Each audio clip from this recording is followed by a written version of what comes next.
Здравейте хора, аз съм Антон Новаков и в днешното видео ще ви покажа как ще свържем контакт, ето тук, или по-скоро ще ви покажа свързването на двата контакта и двата са за вътрешен, за вграден монтаж.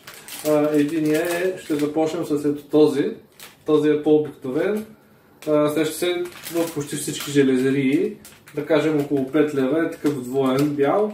Мисля, че това е най-популярният контакт, поне аз, който съм виждал в българските домове. И след това ще продължим в банята с такъв контакт, който е с капаче. Той е с IP44, което означава, че има защита от влага. И той, разбира се, понеже е по-висока серия, това е Legrand. Той върви отделно, му се продават и тези пластмаски декоративните. Разликата в цената е, може би този е около 5 лева, този мисля, че е към 12-13 и с капачето става 15 общо. Идеята на монтажа е сходна и на двата. Първо трябва, ето, имаме вече изведени три жила, трижилен проводник. Тук имаме фаза 0 и земя. Сега първо трябва да определим къде е фазата. За целта ще използваме моят любим мултиметър. От тук виждам, че най-лявото, гледано от моя гледна точка и от ваша, най-лявото е кафяво, след това е синьо, след това е жълто-зеленото. Ако майсторите са си изпълнили правилно работата, лявото е фаза, средното е 0, а най-дясното е заземлението. Нека видим коя е фазата.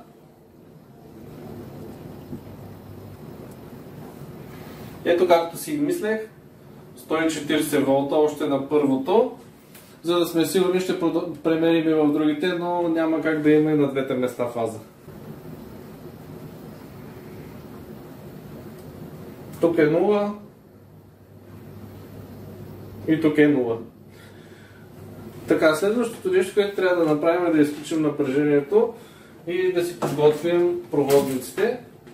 Помним, че най-лявото е фазата и много внимаваме. То не е толкова лесно да се пипне така директно, но все пак трябва да внимаваме с този оголен проводник. Сега изключих напрежението и за да сме сигурни, пак ще проверим напрежението. Суефам дисплея. Нека да видим. Имаме някакви остатъчни 10 волта, но това е без товар. Най-вероятно това е, както казах, нещо остатъчно в мрежата. Можем спокойно да боравим тук. Започвам с отделянето на трите проводника.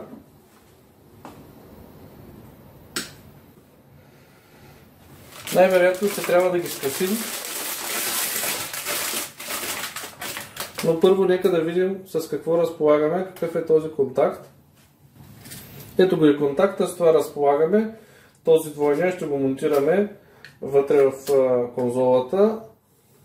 Първо трябва да развия тези болчета, за да махна предпазната пластмаска.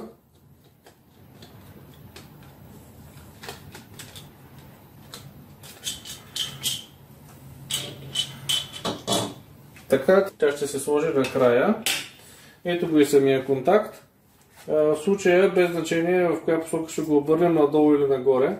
Може би надолу ще ни е по-удобно, защото тук са входовете. Както виждате, от тук се извършва самото свързване, механичното свързване на кабелите от електрическата инсталация с контакта. Предварително ще ги подготвя и трите. Леко ги отпускам, за да има място, където да вкарам проводника. Следващата част е да решим как точно ще монтираме контакта. Въпросът е дали има достатъчно място тези проводници да минат отзад. Може би така ще я монтираме. Ако проводниците минават отзад, важното е тук долу да не пречи. Отгоре мога малко да ги скъся. Това е с цел да мога по-лесно да боравя, когато инсталирам контакта, да имам малко повече слабо. Ето така, кабелът ще бъде по-към мен и ще имам повече място и повече дължина на кабела, с която да работя. И в последствие, ако нещо се налага да се ремонтира кабел или да се смени контакт, също аз или следващия, който пипа вътре, ще има повече достъп. Бих казал, че това е перфектната дължина за кабели, дори е малко излишно, може би около 20 см. Мисля да ги изрежа от ето тук, с цел, когато да бутам всичко вътре, да няма стърчащи кабели. Ето така ще представлява всичко. Значи, до ето тук мисля, че напълно достатъчно. Режем всичко. Изрязах и трите. Следва да заголим проводниците на, мисля, че около сантиметър е достатъчно. Ако е прекалено дълго, ще го срежем.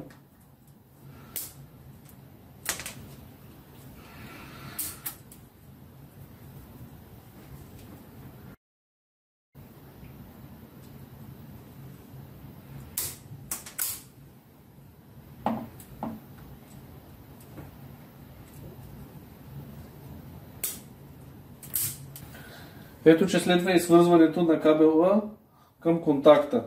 Най-важното, което трябва да запомним е, че ето този заземителния проводник, жълто-зеления, отива в средното, ето това болче. Ако няма такъв трети кабел, трябва да направим мост, едно малко кабелче с сходна, даже най-добре от същия кабел да се ползва, едно малко кабелче между нулата и земята. Тогава се занулява контакта, но ние имаме нова инсталация, няма нужда да го правим. Това се налага при старите двужилните инсталации. Сега в случая свързваме си фазата.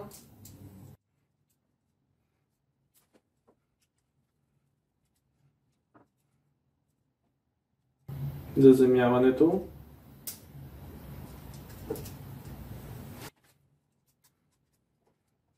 И нулата. Казахме, фазата и нулата са от двете страни.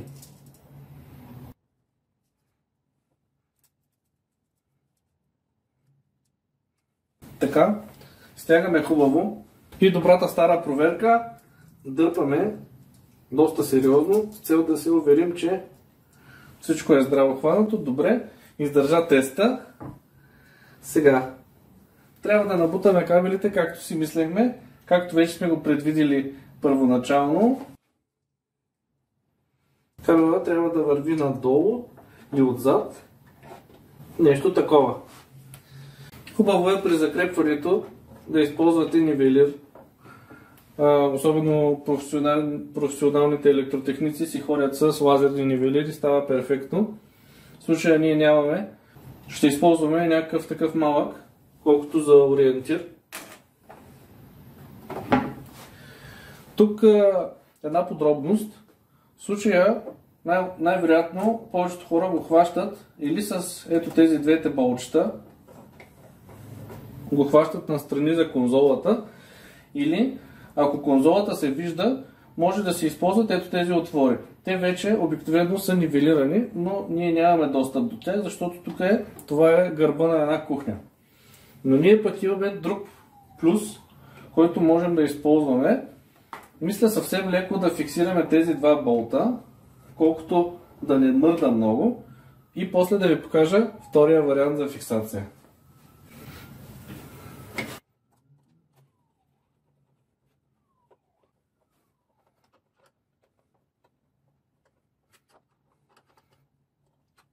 Леко го закрепих и нека да видим.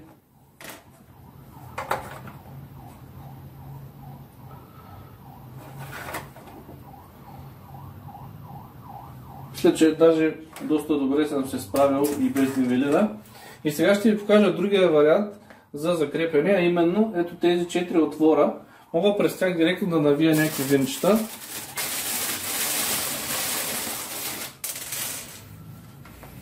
В случая вече имаме такива винтове, които бях взел за резервни, но се оказаха прекалено малки. Трудното единствено е да намерите правилния накрайник. Нека видим кой пасва най-добре.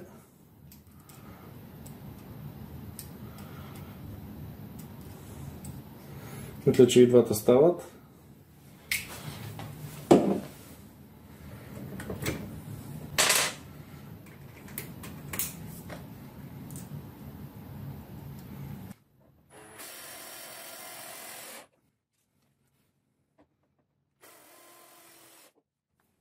Тук е момента да кажа, че един от начините за закрепване е напълно достатъчен. Ако стегнете достатъчно добре тези двете болчета, те хващат в конзолата и няма къде да отиде контакта. В случая просто ви показвам втори вариант на захващането. Не е задължително и двете.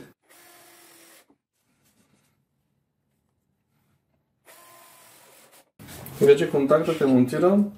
Остава да сложим декоративните пластмаски.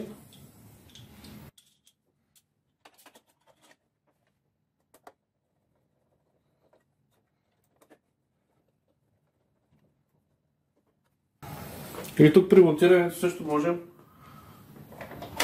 да се допитаме до нивелир.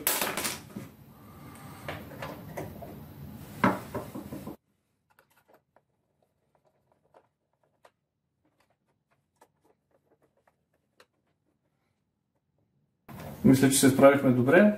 Сега ще включим напрежението да проверим дали всичко е наред.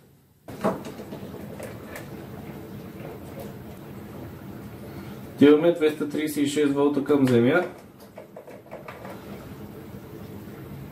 и 234 волта към 0. Значи сме свършили добра работа. С този контакт сме готови. Нека се преместим в банята, да монтираме и другия, да ви покажа и при него как се случват нещата. Всъщност, ако някой от вас проявява интерес към монтажа на ключа в банята, нека да пише коментар и ако има достатъчно много желаящи, ще се съобразя с вас и ще кача такова видео. Мисля да приключваме за днес. Видяхте, всичко е много лесно и просто. Дано клипа да ви е бил полезен. Ако е така, знаете, дайте му един лайк, може да го споделите с приятели. Това беше от мен, Антон Новаков. Чао, до скоро!